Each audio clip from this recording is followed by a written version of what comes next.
एक बार हजरत मोइनुद्दीन चिश्ती रहमतुल्लाह अलैहि इस्लाम के प्रचार के उद्देश्य से अपने कुछ साथियों के साथ वर्तमान अजमेर शरीफ के एक स्थान पर आकर ठहर गए।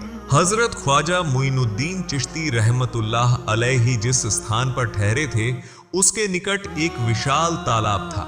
उस तालाब की विशालता के कारण वहां के स्थानीय हिंदू उसे आना सागर कहकर पुकारते थे। उस तालाब के चारों ओर असंख्य मंदिर थे और उस समय के हिंदू इस तालाब को अत्यंत पवित्र मानते थे। उनका विश्वास था कि दिन भर अनेक पाप करने के बाद जो भी व्यक्ति उस तालाब में स्नान करेगा उसके सारे पाप धुलकर समाप्त हो जाएंगे, इसलिए वे हमेशा उस तालाब को प्रकाश से जगमगाते रहते थे। वर्णन किया जाता है कि उस तालाब में प्रतिदिन इतनी अधिक दीप जलाए जाते थे कि उन्हें जलाने के लिए 3 मन तेल की आवश्यकता होती थी। इस तालाब को अत्यधिक पवित्र मानने के कारण वहां सभी हिंदुओं को प्रवेश करने की अनुमति नहीं थी। केवल उच्च कुल के ब्राह्मण ही इस तालाब में स्नान कर सकते थे और इसके जल को स्पर्श कर सकते थे। उनका विश्वास था कि यदि ब्राह्मणों के अलावा कोई अन्य व्यक्ति इस जल को छू लेता तो वह अपवित्र हो जाता। हजरत ख्वाजा मोइनुद्दीन चिश्ती रहमतुल्लाह अलैहि और उनके साथी लंबे सफर के कारण थक गए थे, इसलिए कुछ देर विश्राम करने के बाद जब नमाज का समय हुआ तो उन्होंने हजरत बख्तियार काकी रहमतुल्लाह अलैहि से कहा, ए बख्तियार, जाओ और अजान दो।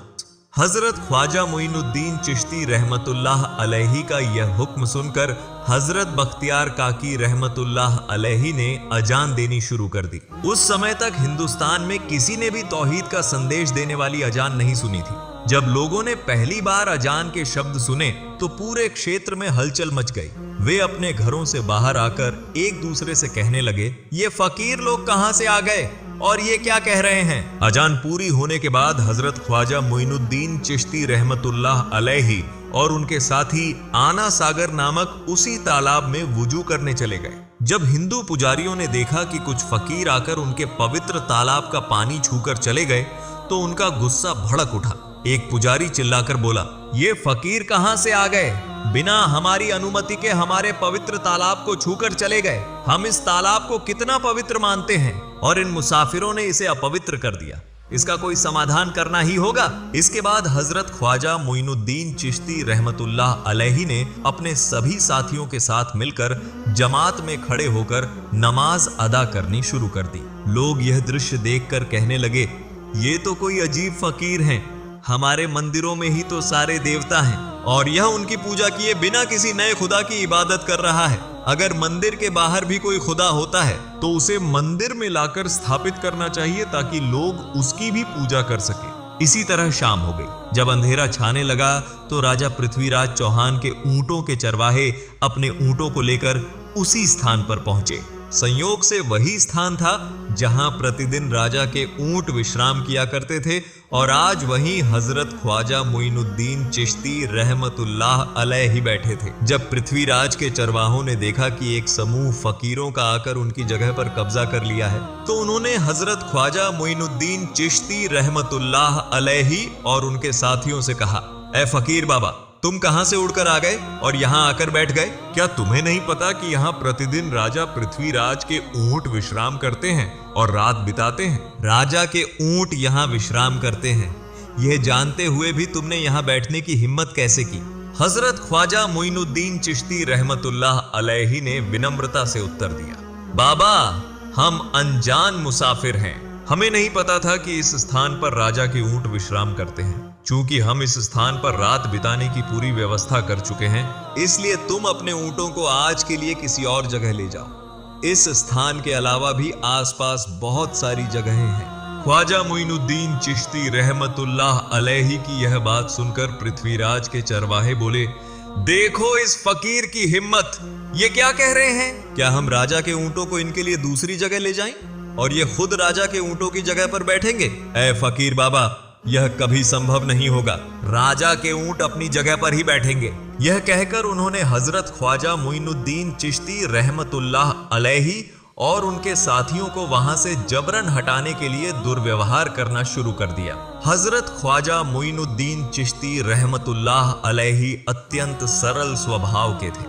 जब उन्होंने देखा कि चरवाहे बहुत बुरा व्यवहार कर रहे हैं तो उन्होंने हजरत बख्तियार काकी रहमतुल्लाह अलैहि से कहा, बख्तियार अब हम यहाँ बैठकर क्या करेंगे? जब ये अपने राजा के ऊंटों को यहाँ बैठाना चाहते हैं तो रहने दो, राजा के ऊंट यहीं बैठे रहें, हम यहाँ से चले जाते हैं। यह कहकर हजरत ख्वाजा मोइनुद्दीन चिश्ती रहमतुल्लाह अलैहि अपने साथियों को लेकर वहां से चले गए। अगली सुबह जब ऊंटों को चरागाह में ले जाने का समय हुआ तो चरवाहे आए और ऊंटों को उठाने की कोशिश करने लगे, लेकिन हजार कोशिशों के बावजूद वे ऊंटों को वहां से हिला भी नहीं सके, क्योंकि हजरत ख्वाजा मोइनुद्दीन चिश्ती रहमतुल्लाह अलैहि ने कहा था कि ऊंट यहीं बैठे रहेंगे, और अल्लाह रब्बुल आलमीन ने उनकी इस दुआ को कबूल कर लिया। अल्लाह ने ऊंटों को हुक्म दिया कि जब तक मोइनुद्दीन चिश्ती दोबारा न कहें तब तक तुम यहां से न उठना। अब चरवाहे यह समझने की कोशिश करने लगे कि ऊंट क्यों नहीं उठ रहे हैं। उनके बीच एक धर्मपरायण व्यक्ति था जिसने कहा, क्या तुम्हें याद है कि हमने कल इसी जगह से एक फकीर बाबा को जबरन उठा दिया था? जब वे जा रहे थे तो उन्होंने कहा था, अच्छा हम जा रहे हैं, राजा के ऊंट यहीं बैठे रहेंगे।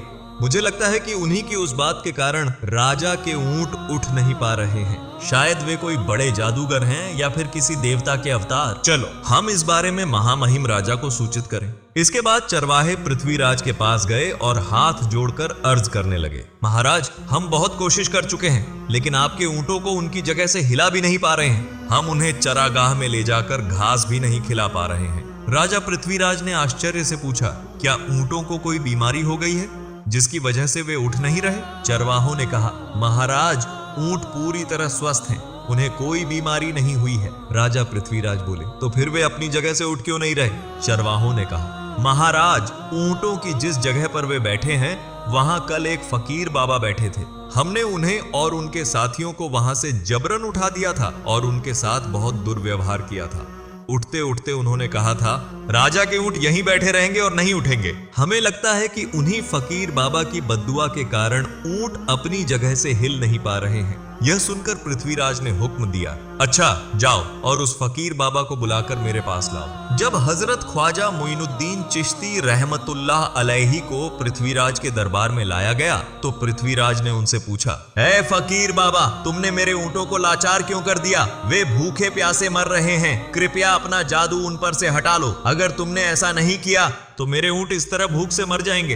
राजा की बात सुनकर हजरत ख्वाजा मोइनुद्दीन चिश्ती रहमतुल्लाह अलैहि हल्की मुस्कान के साथ बोले, हे अल्लाह के बंदे, हम मुसलमान हैं और मुसलमान कभी जादू नहीं करते। तुम्हारे ऊंटों को मैंने नहीं रोका, बल्कि उन्हें इस पूरे ब्रह्मांड के महान अल्लाह रब्बुल आलमीन ने रोका है। वे उसी के हुक्म से बैठे हुए हैं और यदि वह आदेश देंगे तो वे उठ भी जाएंगे। हाँ, मैं उस ब्रह्मांड के महान अल्लाह से दुआ कर सकता हूं कि वह तुम्हारे ऊंटों को उठने की अनुमति दे दे। इसके बाद हजरत ख्वाजा मोइनुद्दीन चिश्ती रहमतुल्लाह अलैहि ने अल्लाह की बारगाह में दुआ की, हे अल्लाह, इन ऊंटों को उनके स्थान से उठने की तौफीक अता फरमा। जैसे ही हजरत ख्वाजा मोइनुद्दीन चिश्ती रहमतुल्लाह अलैहि ने यह दुआ की, चरवाहों ने देखा कि ऊंट अपनी जगह से उठ गए और चरागाह की ओर बढ़ने लगे। यह चमत्कारी दृश्य देखकर चरवाहे दंग रह गए। ख्वाजा मोइनुद्दीन चिश्ती रहमतुल्लाह अलैहि की इस करामात की चर्चा पूरे अजमेर में फैल गई।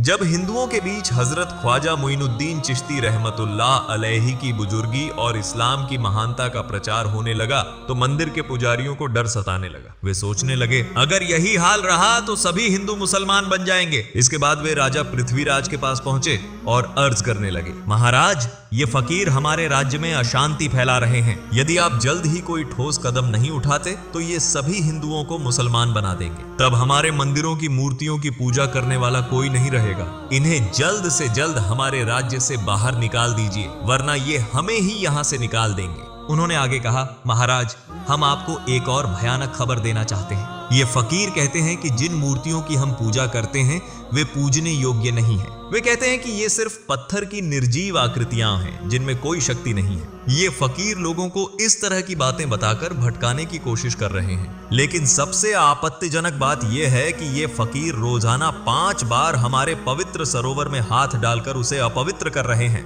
यह सुनकर पृथ्वीराज ने हजरत ख्वाजा मोइनुद्दीन चिश्ती रहमतुल्लाह अलैहि को फिर से अपने दरबार में बुलाया। जब हजरत ख्वाजा मोइनुद्दीन चिश्ती रहमतुल्लाह अलैहि राजा के दरबार में पहुंचे तब उन्होंने कहा, ऐ फकीर बाबा, हम देख रहे हैं कि आप हमारी गौ माता का मांस खा रहे हैं, हमारे देव देवताओं को गालियां दे रहे हैं और हमारे धर्म के बारे में तरह तरह की अनर्गल बातें कर रहे हैं। हम इसे तनिक भी सहन नहीं करेंगे। हम यह भी देख रहे हैं कि आप अपने अपवित्र हाथों से हमारे पवित्र सरोवर को अशुद्ध कर रहे हैं। आप तुरंत हमारे देश से निकल जाइए। इस पर हजरत ख्वाजा मोइनुद्दीन चिश्ती रहमतुल्लाह अलैहि ने कहा, बाबा, इस सरोवर में केवल हम ही नहीं बल्कि असंख्य लोग स्नान करते हैं। हम तो स्नान भी नहीं करते, केवल वुजू करते हैं। यदि पूरे शरीर के स्पर्श से सरोवर का पानी अशुद्ध नहीं होता तो हमारे हाथ मुंह धोने से यह कैसे अपवित्र हो सकता है? मोइनुद्दीन चिश्ती रहमतुल्लाह अलैहि का उत्तर सुनकर पृथ्वीराज ने कहा, वे सब हमारे धर्म के लोग हैं, लेकिन तुम तो कहीं बाहर से उड़कर आए हो और यहाँ बस गए हो। तुम हमारे धर्म के नहीं हो, इसलिए तुम्हारे हाथ के स्पर्श से हमारा सरोवर अशुद्ध हो जाता है। इस पर हजरत ख्वाजा मोइनुद्दीन चिश्ती रहमतुल्लाह अलैहि बोले,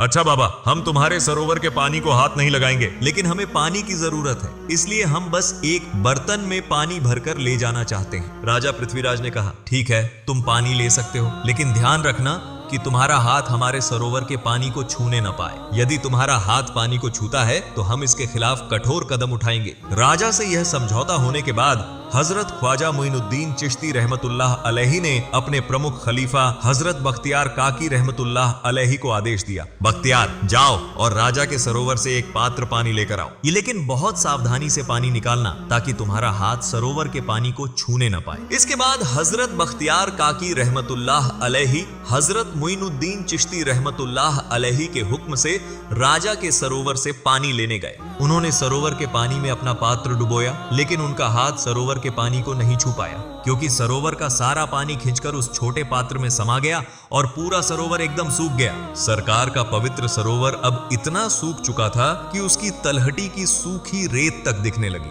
सरोवर में एक भी बूंद पानी शेष नहीं रही। जब पुजारियों ने देखा कि उनके पवित्र सरोवर में अब एक भी बूंद पानी नहीं बची और पूरा सरोवर एक रेगिस्तान में बदल चुका है, तो वे घबराकर राजा पृथ्वीराज के पास पहुंचे और बोले, महाराज, यह तो बहुत बड़ा संकट आ गया है। पृथ्वीराज ने हैरान होकर पूछा, और क्या हुआ? पुरोहितों ने कहा, महाराज, उस फकीर ने जादू के जरिए हमारे पूरे सरोवर का पानी खींच लिया है। अब हमारे पवित्र सरोवर में एक भी बूंद पानी नहीं बची।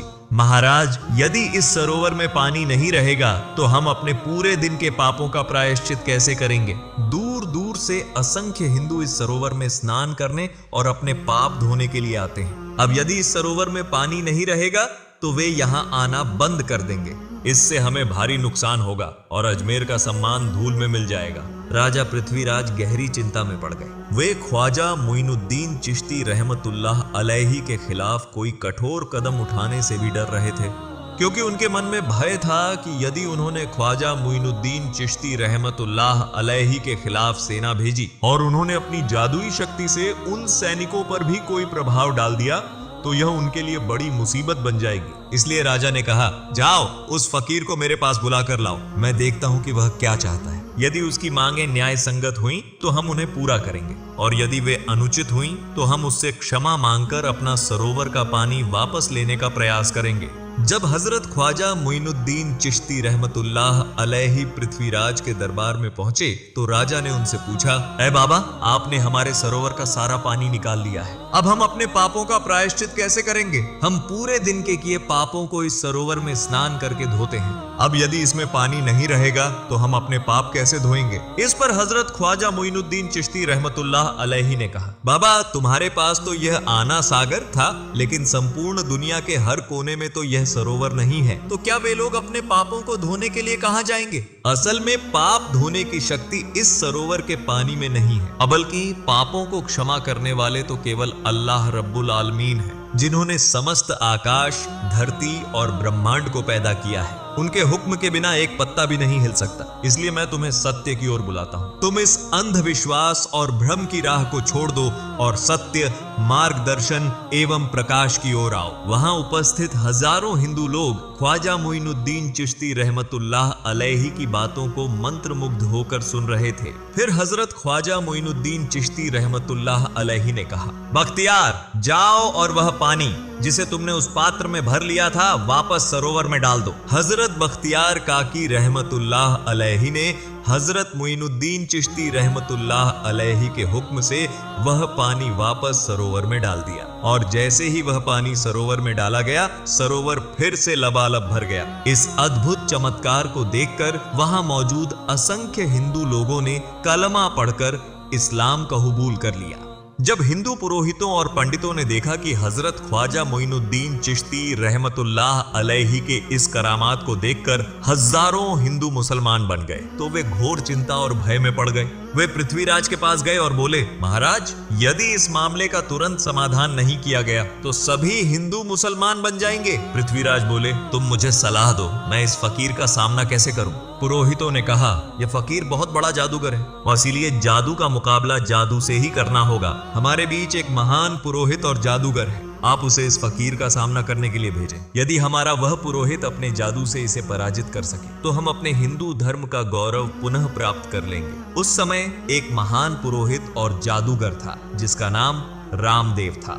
पृथ्वीराज ने उसे बुलाकर कहा, रामदेव, मैं तुम्हें यह जिम्मेदारी सौंपता हूं कि तुम इस फकीर को जादू के माध्यम से पराजित करो। यदि तुम उसे हरा देते हो तो हम अपने हिंदू धर्म का गौरव पुनः प्राप्त कर लेंगे। रामदेव ने पृथ्वीराज को आश्वस्त करते हुए कहा, महाराज, आप चिंता न करें, यह फकीर जो जादू दिखा रहा है उसे हराना मेरे लिए बाएं हाथ का खेल है। आप निश्चिंत रहें, मैं इस फकीर को पराजित करके हिंदू धर्म का गौरव पुनः स्थापित करूंगा। इसके बाद रामदेव अपने अनुयायियों के साथ हजरत ख्वाजा मोइनुद्दीन चिश्ती रहमतुल्लाह अलैहि का सामना करने के लिए उनके समक्ष पहुंचा। वह उनके सामने आकर कहने लगा, हे मोइनुद्दीन, यदि तुम्हारे पास शक्ति और सामर्थ्य है तो मेरे साथ जादू का मुकाबला करो। मैंने तुम्हारे जैसे असंख्य जादूगरों को पराजित किया है और तुम्हें हराना तो मेरे लिए मात्र एक आसान खेल है। लेकिन हजरत ख्वाजा मोइनुद्दीन चिश्ती रहमतुल्लाह अलैहि ने उसकी बातों का कोई उत्तर नहीं दिया। जब रामदेव ने देखा कि हजरत ख्वाजा मोइनुद्दीन चिश्ती रहमतुल्लाह अलैहि उसकी बातों का कोई जवाब नहीं दे रहे हैं तो उसने उन्हें अपशब्द कहना शुरू कर दिया। रामदेव जब अपनी सीमा पार करने लगा तो हजरत ख्वाजा मोइनुद्दीन चिश्ती रहमतुल्लाह अलैहि ने उसकी आंखों में आंखें डालकर तेज स्वर में कहा, रामदेव, तुम चिल्ला रहे हो लेकिन मैं तुम्हारे माथे पर ईमान की रोशनी देख रहा हूं। जैसे ही हजरत ख्वाजा मोइनुद्दीन चिश्ती रहमतुल्लाह अलैहि ने यह बात कही, रामदेव का शरीर कांपने लगा। अल्लाह रब्बुल आलमीन ने उसके दिल में ईमान की रोशनी भर दी। फिर रामदेव हजरत ख्वाजा मोइनुद्दीन चिश्ती रहमतुल्लाह अलैहि के चरणों में गिर पड़ा और कहने लगा, हे अल्लाह के प्रिय वली, मैंने आपके साथ बहुत गुस्ताखी की है, कृपया मुझे माफ कर दीजिए और मुझे कलमा पढ़ाकर इस्लाम की शीतल छाया में आने का अवसर दीजिए। इसके बाद रामदेव ने हजरत ख्वाजा मोइनुद्दीन चिश्ती रहमतुल्लाह अलैहि का हाथ पकड़कर कलमा पढ़ा और मुसलमान बन गया। फिर हजरत ख्वाजा मोइनुद्दीन चिश्ती रहमतुल्लाह अलैहि ने रामदेव का नया नाम मोहम्मद सादिक रखा। इतिहास में उल्लेख मिलता है कि बाद में रामदेव एक महान अल्लाह के वली बन गए। प्रिय दर्शकों, जरा सोचिए, जो रामदेव हजरत ख्वाजा मोइनुद्दीन चिश्ती रहमतुल्लाह अलैहि को पराजित करने आया था, वही रामदेव अब उनके हाथ में हाथ देकर इस्लाम की शीतल छाया में आ गया। यह वास्तव में अल्लाह रब्बुल आलमीन की कुदरत और करिश्मा है। वह जिसे चाहे, जब चाहे और जिस प्रकार चाहे हिदायत दे सकता है। आमीन।